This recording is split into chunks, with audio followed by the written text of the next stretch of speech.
Quand c'est bon, c'est bon. Quand c'est bon, il faut accepter, il faut dire la vérité que c'est bon. Voilà, quand c'est bon, il faut applaudir, il faut aimer Idrissa Nassa, l'un des hommes le plus debout du Burkina Faso. Idrissa Nassa, voici comment il nous explique comment il faut réussir dans ta vie, comment eux ils ont fait pour être là où ils sont aujourd'hui.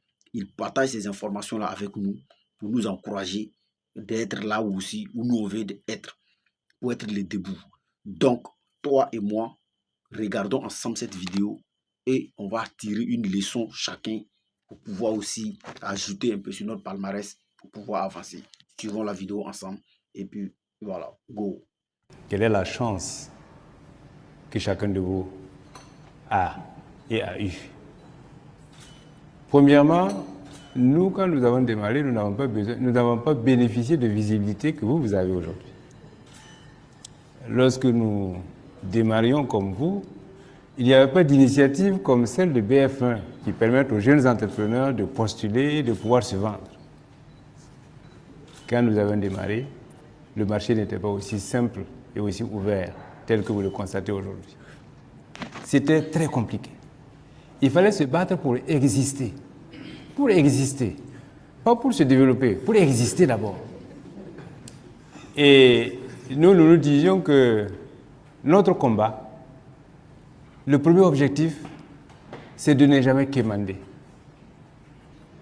Donc, c'est le minimum vital qu'on recherchait.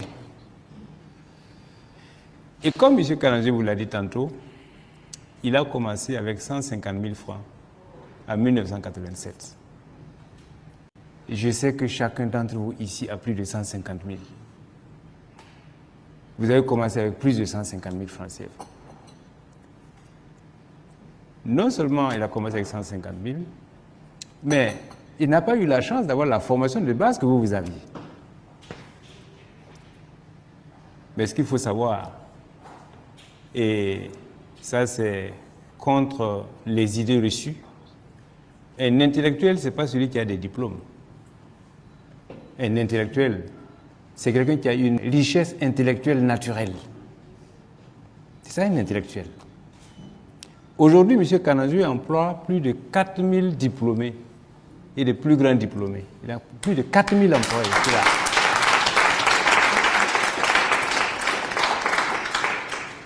Alors donc, c'est un indicateur qui doit vous rassurer et vous permettre de penser que vous avez une position très favorable parce que vous bénéficiez d'un environnement favorable.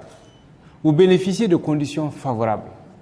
Nous, quand nous démarrions, nous ne pouvons pas voir le banquier. Vous avez le banquier qui vient à vous, qui est là avec vous et qui vous dit qu'ils sont disposés à vous recevoir et à étudier vos projets. Nous ne savons même pas comment aller voir le banquier. C'était très compliqué. Et quand vous allez voir le banquier, vous ne connaissez même pas le langage du banquier pour pouvoir bénéficier du financement. Vous voyez? Donc vous êtes dans un environnement très très favorable. Donc sachez que si vous ne réussissez pas, ça ne dépendra que de vous. Il vous appartient donc de savoir bien structurer vos projets, de savoir bien, j'allais dire, prioriser vos priorités. C'est important. Et de savoir conduire vos projets avec tout le sérieux que cela mérite. Et si vous avez la chance, un jour, de bénéficier d'un accompagnement, que ce soit financier ou d'accompagnement en conseil, soyez reconnaissants et faites-vous un point d'honneur à honorer l'engagement que vous prenez avec ces derniers. Tout part de là. Si vous honorez un premier engagement, cela générera un second engagement. Et cela va générer autre chose. Et si vous travaillez avec moi 2, 3 fois et que je me rends compte que vous respectez vos échéances et vos engagements, moi-même, je vais vous recommander à d'autres. Ainsi de suite. Nous, lorsque nous avions commencé à importer des marchandises ici, les fournisseurs ne demandaient pas de garantie pour nous envoyer des marchandises. Il suffisait tout simplement de confirmer la commande et on t'envoie. Tout simplement parce qu'ils se seraient renseignés avec ceux avec lesquels tu as déjà travaillé. Tout le monde dit non, lui, tu peux fermer les yeux, il est sérieux. Et nous avons toujours de la marchandise sans aucun engagement. Il n'y a pas de crédit, il n'y a pas de garantie, il n'y a rien. On envoie les conteneurs seulement. Vous vendez et puis vous payez. Mais vous faites un point d'honneur à payer à bonne date, quel que soit ce qu'il arrive.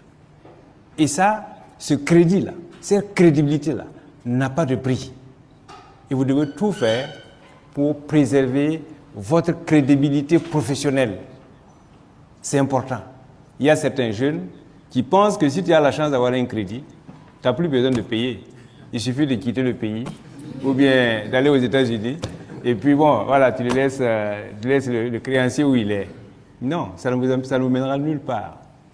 Il est important de construire votre parcours dans la durée. Et pour construire dans la durée, vous devez le construire avec beaucoup de sérieux et avec le respect de vos engagements.